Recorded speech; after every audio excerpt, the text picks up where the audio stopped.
नमस्कार दोस्तों, स्वागत है आप सभी का मेरे YouTube channel Naval poster blog पर।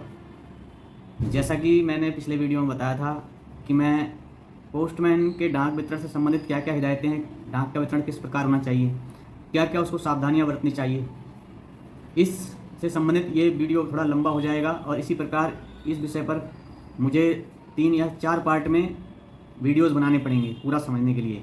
पोस्टमैन कोई छोटा मोटा चैप्टर नहीं है कि आप गए और डाक दे दी और बांट के चले आए। उससे भी बहुत सारे नियम हैं, डाक बांटने के बहुत सारे नियम हैं और किस प्रकार हमको डाक वितरण करना चाहिए, क्या क्या सावधानियां हैं और क्या क्या डाक विभाग द्वारा हिदायतें दी जाती हैं पोस्टमैन के लिए, तो वो सब जानेंगे। मैं 3 या 4 पार्ट में वीडियो अपलोड करूँगा, तो आप लोगों से अनुरोध है कि वो आप उस प्रकार सभी वीडियो को देखें और अपना अनुभव कमेंट के माध्यम से मेरे साथ शेयर करें। तो आइए शुरू करते हैं, जानते हैं पोस्टमैन को डाक वितरण से संबंधित क्या क्या हिदायतें डाक विभाग द्वारा दी जाती हैं और क्या क्या सावधानियां हमको देखते हैं। डाक वितरण के लिए पोस्टमैन या डाकिये को डाक विभाग द्वारा क्या क्या हिदायतें दी गई हैं।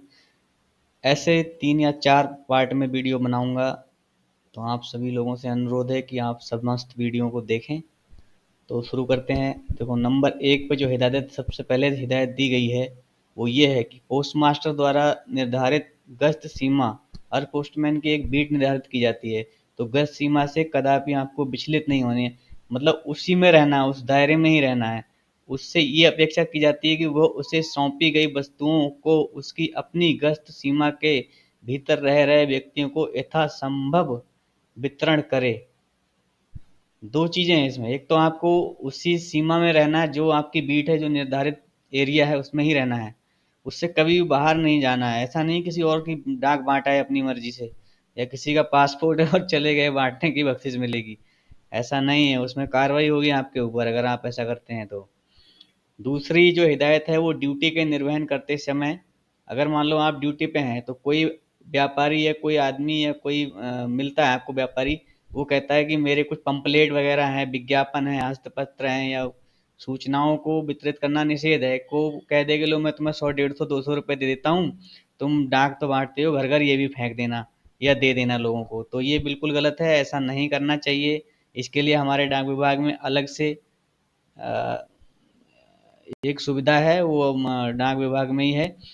उससे हमको नहीं, अपनी मर्जी से कुछ नहीं करना है ऐसा। किसी व्यापारी से कोई परिपत्र और विज्ञापन वगैरह नहीं लेने हैं, ना जनता में उनको बांटना है। नंबर 3 पे हिदायत ये है कि वस्तु को पाने वाला दिए गए पते पर ना मिले। आप गए डाक बांटने और वो बंदा नहीं मिला, उसके बदले हुए पते के संबंध में आपको आसपास में पूछताछ करनी है। अगर वो उस जगह से चला गया है तो कहीं दूसरी जगह गया होगा, तो दूसरी जगह गया है तो क्या करेंगे, हम आस पड़ोस में उससे पूछताछ करेंगे लोगों से। और जब हमें पता लग जाएगा कि हाँ वो सही पता लग जाएगा, तो हम उस पत्र को पुनः प्रेषित कर देंगे।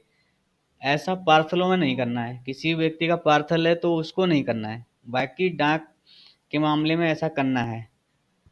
ठीक है। अगली चौथी हिदायत ये है, किसी बीपी या मूल्यदेय वस्तु, जैसे बीपी पार्सल आते हैं उनमें पैसे देने होते हैं जनता को, तो जनता द्वारा भुगतान किया जाता है, उसको वो बीपी पार्सल या जो भी वस्तु है उसकी उसको मिलती है। तो उसमें क्या करना है, आपको तब तक नहीं बांटना जब तक उससे पूरा पैसा आपने ले नहीं लिया है। या वो जैसे वो क्या कहेगा, लो मेरे पास रेजगारी है, मतलब एक एक दो दो रुपए के सिक्के दे रहा है आपको, तो उसके लिए वो बात नहीं कर सकता आपको। आप कहना भैया मैं ये इतने सारे नहीं लूंगा, ऐसी कोई बात नहीं है कि आपको सिक्के लेने पे वो मजबूर कर देगा। तथा किसी भी ऐसी वस्तु जिस पर सीमा शुल्क देय है, ठीक है, को तब तक नहीं बांटना जब तक उसका सीमा शुल्क या जो भी शुल्क है आप पूरा तरीके से ले ना लो। अच्छा, नंबर 5 पे क्या है, नंबर 5 पे ये है, पांचवी हिदायत ये है, किसी भी मूलदेय वस्तु को पाने वाला घर पर है तथा उस वस्तु को नहीं लेता है, कहता है मेरे पास पैसे नहीं है या कुछ है, ये मैं लूंगा नहीं या बाद में लूंगा, ऐसा कहता है, तो ऐसी स्थिति में क्या करोगे आप। ऐसी स्थिति में मैंने बताया ना, आरपी 56 नाम की एक पुस्तक मिलती है, तो उसमें क्या करना, आपने एक रसीद बनानी है और उसमें उसके हस्ताक्षर ले लेना है और उसको अपनी पुस्तक में चिपका लेना है, या फिर उस पुस्तक में ही साइन ले लो कि भाई इस डेट को मैं, ये मेरे पास, उससे आपके पास प्रूफ हो जाएगा। वो कल को ये नहीं कह सकता कि ये तो मेरे पास आया ही नहीं। ठीक है। तो इसी प्रकार छठी हिदायत है, कोई व्यक्ति है, अब वो उसको डाक शुल्क भुगतान में अनावश्यक देरी कर रहा है, जैसे आप उसके घर पे गए, अब वो काफ़ी देर हो गई वो पैसे देने में आनाकानी कर रहा है या कह रहा है खुले नहीं है या ये है वो है दुनिया भर का झाड़ कर रहा है, तो आपको अब बहुत सारी डाक बांटनी है, तो ऐसी स्थिति में क्या करेंगे? ऐसी स्थिति में वही कहेंगे कि भाई साहब मैं थोड़ा जल्दी में हूँ, मुझे और डाक भी बांटनी है, और जो है आप जो है इसको डाकघर से ले लेना। ठीक है, तो आप उस वस्तु को वापस डाकघर में ले आओ और वो वहां से ले लेगा उसका। ऐसा आपको अधिकार है, वो आपको ऐसा करने से बिल्कुल नहीं रोक सकता, ये नियम में है। ऐसा नहीं है आप झगड़ने लगोगे उससे और झगड़ा वगड़ा कर लोगे, तो इसीलिए ऐसा है भैया, डाक का काम इतना सरल नहीं है कि भाई कोई भी गया और डाक बांट आया। आजकल तो नियम भी पता होने चाहिए कि क्या क्या हमारे नियम है, क्या क्या हमको कहाँ तक हमारी सीमा है।